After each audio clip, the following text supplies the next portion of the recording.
Gazzettino 6 ottobre 2012. Este allarme del procuratore Boraccetti al convegno di Confindustria. Con la crisi imprese a rischio mafia. La mafia, impresa dell'illecito, approfitta della crisi economica, trovando maggiori opportunità di investimento.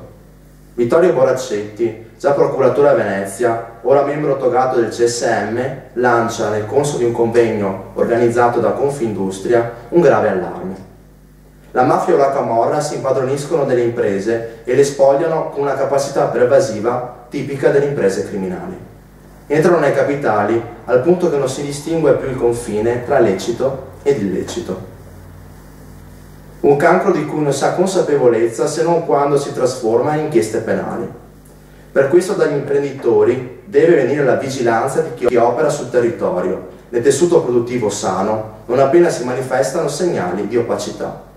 Massimo Pavin, presidente di Confindustria Padova, ha individuato 2 punti di attacco alle imprese.